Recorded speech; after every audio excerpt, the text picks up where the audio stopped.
Greetings to you all here live from the UK. Namasika Venya Benya. I am one and I am whole.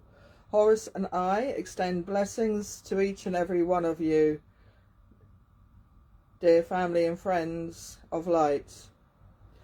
We are going through quite a few changes at this time. So I thought I would come live today just to speak about some of these shifts, some of these changes and so forth. But most importantly, the Akashic Wisdom and the Knowledge. Many of you who are walking the ancient path will find yourself reconnecting the dots and the threads that come in from your past lives and connecting with the purpose of your soul contract. There are also many shifts taking place at this time where light of truth is now being revealed. We have had significant planetary shifts taking place, and these planetary shifts orchestrate the energy that and the message that is being intertwined with the events that is taking place on the earth at this time. Many of you will see a lot of truth being unfolded on the world stage. Many of you will experience certain uncertainty that is taking place as well. There is an undercurrent of chaos as well being displayed on the world stage that is leaving many souls feeling a little bit uncertain. It is very important for you all at this time to remain in your timeline and to ensure that your timeline is that of love and compassion and observation, being in balance and neutrality. For when a soul has mastered balance and neutrality, the soul will be able to discern what is important in their present timeline. We have also again entered an age and stage where there is a massive amount of distortions being exercised within spiritual communities. And again, this is a contrast and a lesson of discernment. And discernment is a great mastery, especially when you are walking the spiritual path and the road. When a soul has truly awakened and working from the heart space, the soul will indeed master discernment very well. We are also have seen the increase in social media platform and sharing of certain spiritual perspectives. Not to actually say that these spiritual perspectives are all in divine truth. It is divine truth that will prevail at any given cost. Divine truth. There is only one divine truth.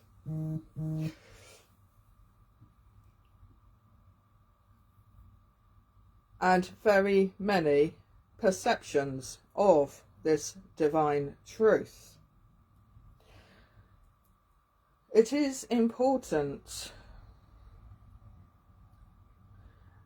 that when we are seeing many aspects and perceptions taking place on the social media stream, that we exercise discernment.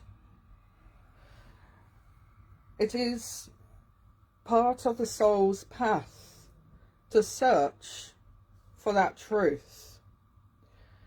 Many will follow that pattern that has existed in humanity since the dawn of time, and that path is to seek outwardly.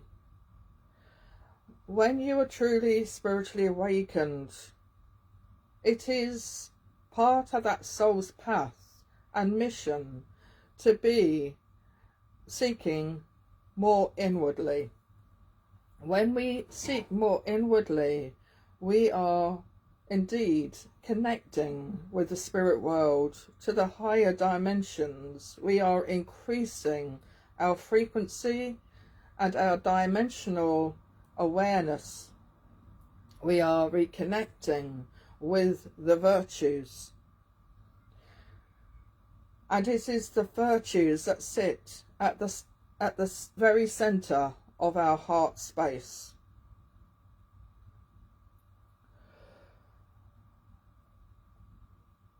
I'm now going to speak a little bit about Akashic Wisdom.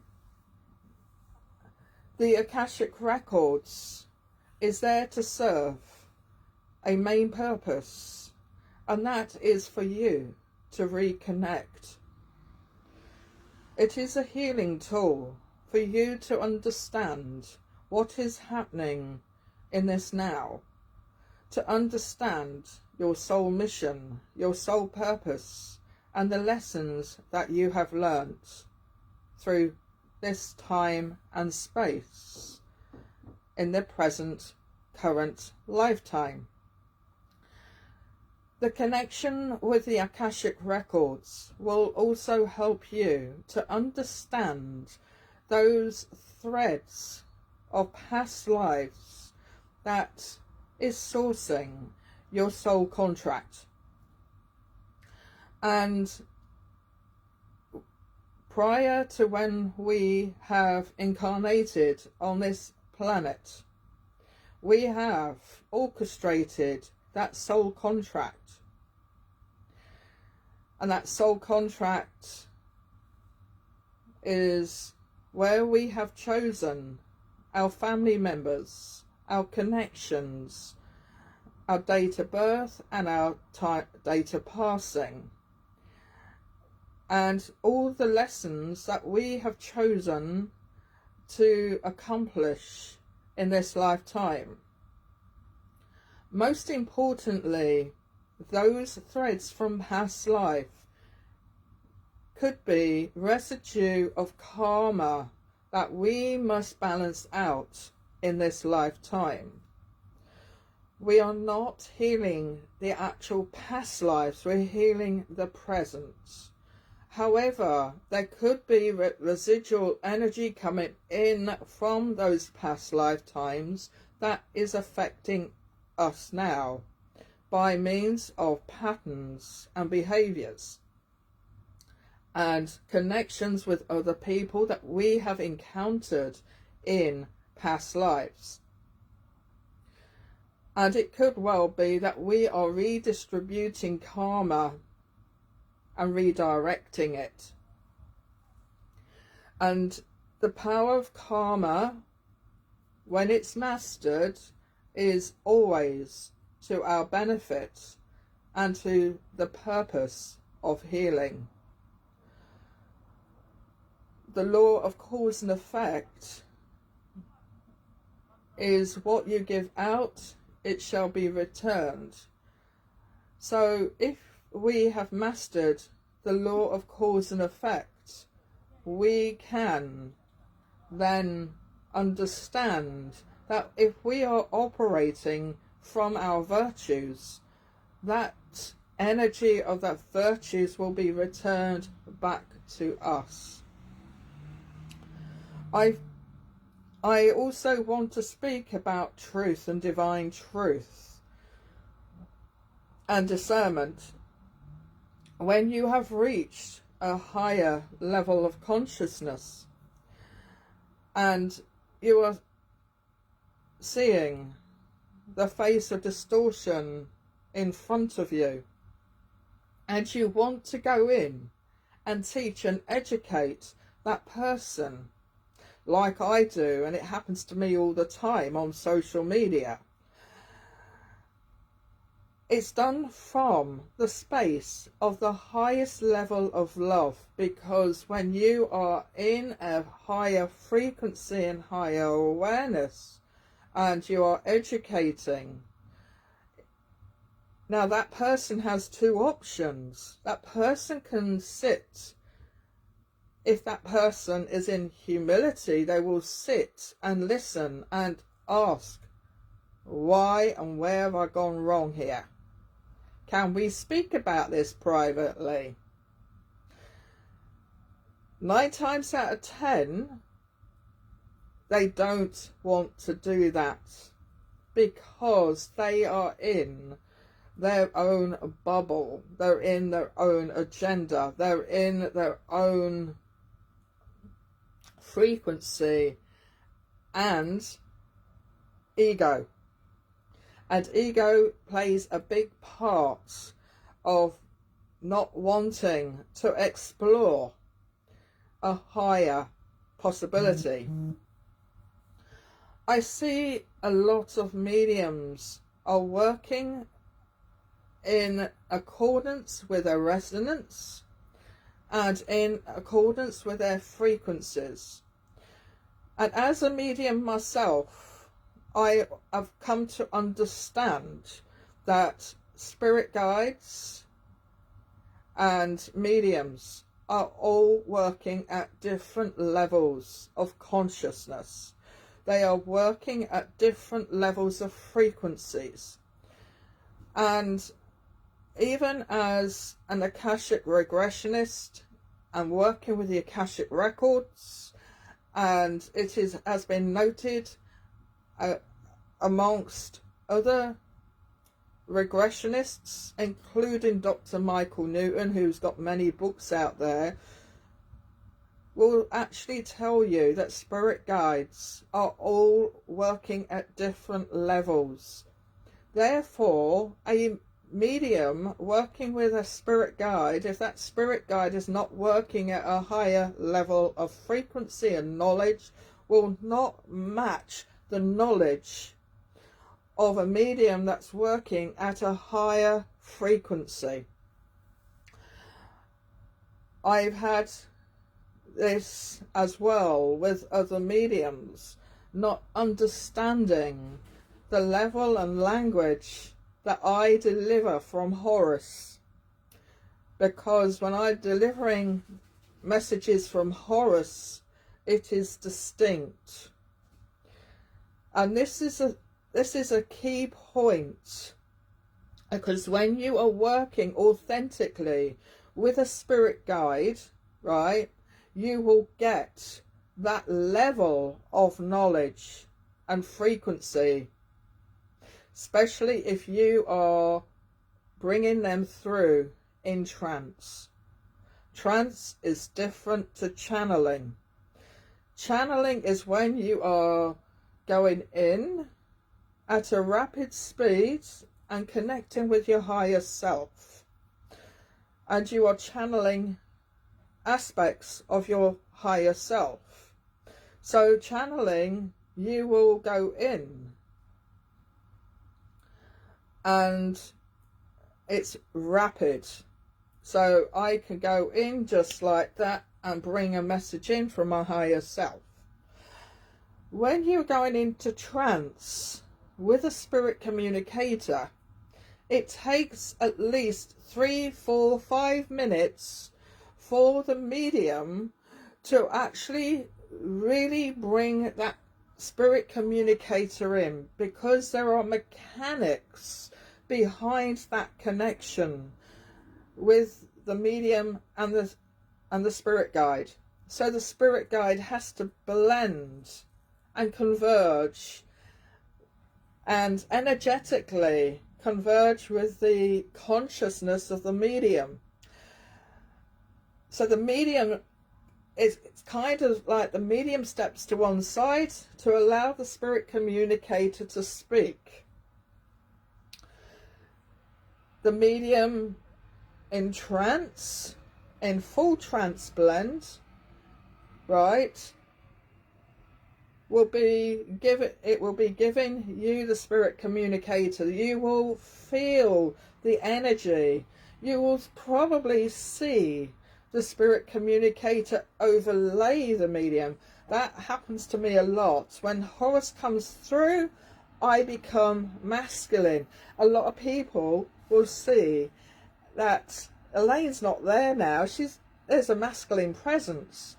The energy shifts, and the spirit communicator overlays the medium. It brings more evidence. It brings more evidence, and this is what this is about. This is about bringing in the evidence of the spirit world. So that is basically what really takes place, and trance is a completely different way, completely different to channeling. This is why so many New Age channelers claim to be channeling these beings, but indeed they are only able to connect with a collective consciousness. Some of them acknowledge they are connecting with a collective consciousness, but when they are channeling, they can only be channeling their higher selves, or they could be channeling, as I say, the collective energy. When we are doing spiritual healing or Reiki, etc., etc., we become the channels and the conduits of the universal energy, and we are able to apply that healing energy to another person, because the energy is collective, it's universal. So everybody can source the universal energy. Everyone can source a collective consciousness. But what cannot happen is not everyone can channel your spirit guide.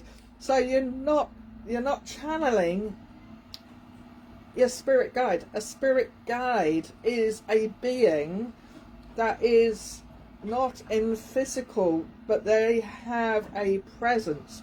They are not a collective consciousness. They are a spirit being. So a lot of people will see the spirit of Horus standing behind me. I've had that happen so many times over the years of coming live and so forth. They will see the spirit of Horus coming in from behind, and it's in what you call a partial manifestation. Some of them have seen his face, some of them will see what you call a silhouette of a light being standing behind me. Sometimes I've been on video where the energy around me has really changed so much, so it's like changes. So, and I've even had light shows take place around me. That is because my soul force is working in partnership with the spirit of Horus. So there is a lot of knowledge that's unfolding. It's important to work in the face of truth. The face of truth is the true connection with the spirit world. However, we still have to discern a lot of mediums out there. And the reason why I'm saying that is because even mediums, some mediums are indoctrinated to, and this is something that even upon their own lesson and their soul journey, that they are also learning to master and overcome. Some mediums may not overcome that simply because they're comfortable in their own bubble, in their own frequency and resonance. And it's very important, even as we are moving forward, shifting, shaping and so forth, is we have to listen to those tunes, those nods and so forth. Spirit guides can be working through people to get that message over. I know when I am correcting a distortion and a discernment, Horus is fully in blend with me. And often when that happens, when he's in full blend, that person may land up being triggered by what I say. And this is what happened with me yesterday. I was in full blend with my spirit guide, and I addressed another trance medium. And that trance medium, you could tell, was not in full trance blend. He delivered a speech, and the speech was New Age. The speech was fear-based, and the speech was also about the books of Enoch and about ETs. And then he brings his medium in, and the first thing he says, we all have our different versions of truth. You have your version of truth. Now, spirit guides do not do that. If you are working truly with a spirit guide, they wouldn't ramble on about what the medium has learnt and said through reading their books and posts and stuff like that, because a spirit guide remains detached. They let you get on and learn your lessons. Part of those lessons is filtering and navigating through the web of different spiritual perceptions that are out there. They won't come in and back you up. What they will do is they will sit back, and if you are working in the flow of spirit, they will give a piece of wisdom that is there for a much wider. They will not go and back. Horus doesn't always back me up if I blab on, because sometimes he lets me unfold my lessons. And this is the whole lesson. We are not always right in our actions and reactions and stuff like that, in our ways of life and stuff like that, because none of us is perfect. However, if we are working in the flow of the virtues, from the space of the heart, from being in balance, in neutrality, working in the flow of spirit, working in that full connection of the spirit world, you will find yourself shifting. I teach them in my mentorship program the alchemical steps, and part of the alchemical steps is about paradigm shifting. It is about the layers and levels of different healing that takes place as you are evolving, going through those 12 steps of healing, where you are turning your lead into gold, and that lead consciousness into gold consciousness. And when you go into gold consciousness, you are working in a much higher frequency. So technically we are all on our different levels of healing. Even the 12 alchemical steps, which is going back into ancient wisdom and knowledge that we used to practice in the ancient times to help people on their path of healing, their soul evolution and so forth.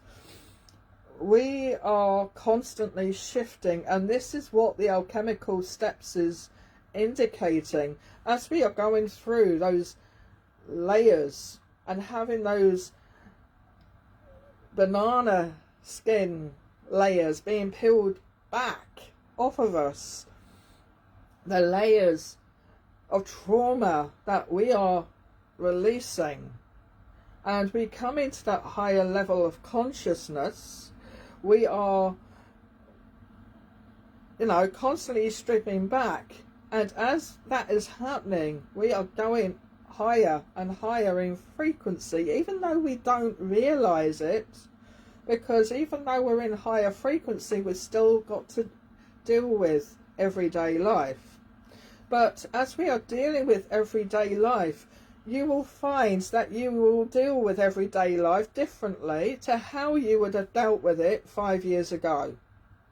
If you look at how you was 5 years ago and look at yourself now and ask yourself, have you changed? Has your perceptions changed? Have you grown from where you have been in 5 years ago in terms of your views, your perceptions and so forth? Paradigm is shifting. Paradigm is changing. And this is what's also happening on world stage.